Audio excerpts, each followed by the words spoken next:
Hey,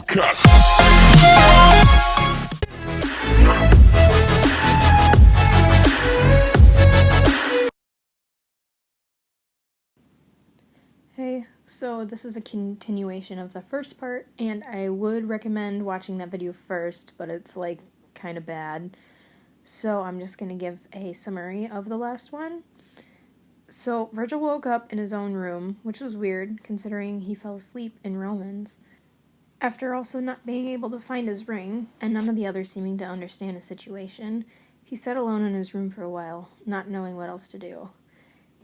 He did until there was a large amount of anxiety coming from one of the others. Virgil left his room to investigate, finding the source coming from Roman's room. After finding a pool of blood on the floor, he confronted Roman in his bathroom about the injury, but Roman disappeared before answers were delivered.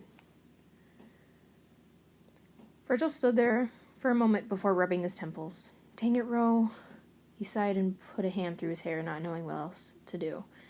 He didn't remember this ever happening. If he was in the past like he believed, was he changing things he wasn't supposed to?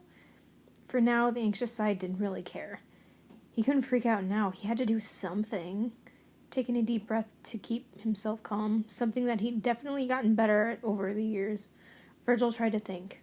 Think of where Roman most likely would have gone. He was going to get answers about this. "Okay, V, you know Ro. Where would he go? What's his safe place?" There was a second of silent confliction before he came to a conclusion. The window.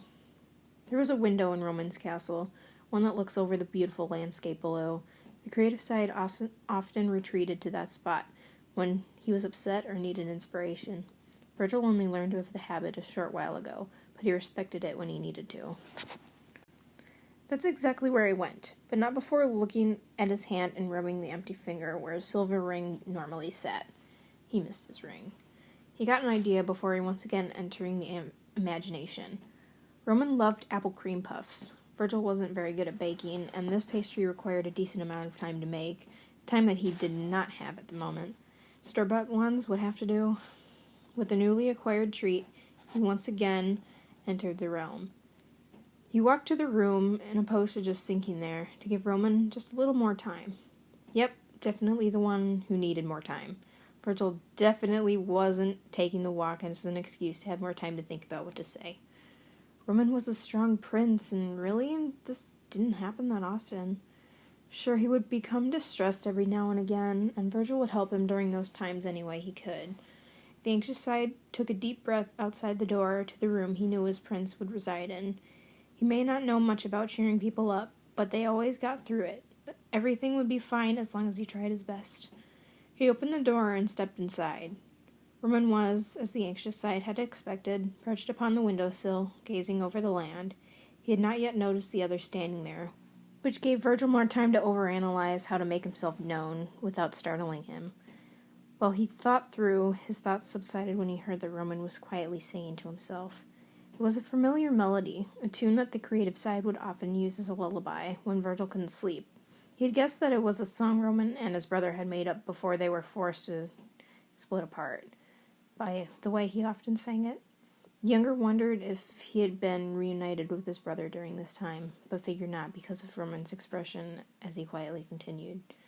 Now it would be even harder to say hello without startling the other, and he wished the social interaction could just be easy. He cursed the universe for a short second for teasing him with such interactions. Regardless, Virgil had something more important to focus on. He walked up slowly to the window, trying to make his footsteps as obvious as possible to alert of his presence in the room, but still without seeming annoying. Roman didn't turn, but his singing did subside as he continued to look out. Virgil opened the tin of pastries and held them out in a silent offer. Teller turned his head to see the tray and looked back at Virgil with confused eyes. "I thought you'd like some sugar?" he said with a shrug, internally facepalming at how stupid that sounded. He'd gotten so used to talking to Roman being so easy, and now all of that was gone, because their history was gone. Roman hesitantly took one, only questioning how Virgil knew that this was his favorite dessert once he took a bite. A coincidence, he assumed. "Look, I'm sorry for running away," the creative side started. He didn't want to stoop so low that Virgil was noticing his behavior. "Guess I just got overwhelmed." He shrugged to make it seem like not a big deal. but Virgil hadn't forgotten. "Are you still bleeding?" he asked, getting straight to the point. Despite his gayness, the anxious side really was worried about it, given how Roman had reacted earlier. If it really was no big deal, he wouldn't have run in the first place. Virgil would know. "It's fine," Roman snapped. "It was an accident, but he didn't let it show. He hates me anyway." He was actually quite confused as to why the anxious side was being so persistent all of a sudden, which was out of character to say the least. Then there was what he had babbled about earlier. Was he having a strange episode? Was Remus messing with him? Was this deceit? Regardless, Roman shook those thoughts off. Whatever was going on with Virgil, he would lose interest, like always. The creative side's focus remained on the open window, avoiding eye contact. The shutter could tell. He didn't like it. Roman wasn't one to act this way. That was his job. "Doesn't sound like it," Virgil grumbled back, crossing his arms and also looking over the village. "You should let me clean them, unless you'd rather have Logan do it and have a lecture shoved down your throat." "Why do you care?" Roman retorted flatly. Honestly, he didn't really care right now. The pain of his bleeding hands was nothing compared to the others. "Do you want them to get infected?" The older side scoffed, but finally shrugged. He was right anyway. "Fine." He sighed and slid off the windowsill. "You look exhausted," Virgil commented as the room was filled with light. Roman rolled his eyes, but there was a remnant of a small smile tugging at the edge of his lips. "Look who's talking," he laughed back, behaving more like himself, which Virgil took as a good sign. He played along with sticking out his tongue. "I look awesome." He flicked some hair out of his face sassily, earning another laugh. At least this was getting a little easier. A first aid kit appeared next to him on the floor. Roman didn't like being healed. Virgil learned a while after they started dating that it made him feel babied. He liked taking care, not the other way around. Pat had a problem with this sometimes as well.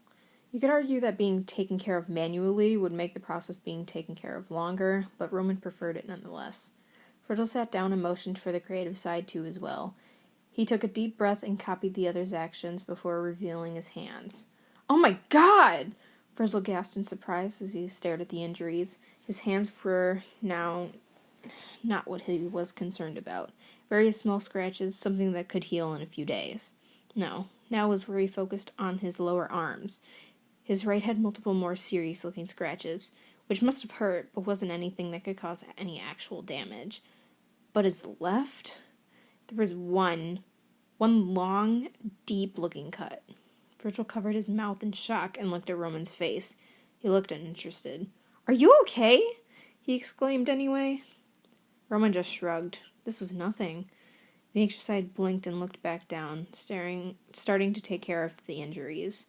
They had to be just from whatever he had been sparring with, right? He just didn't want him to worry, right? These weren't self-inflicted, right?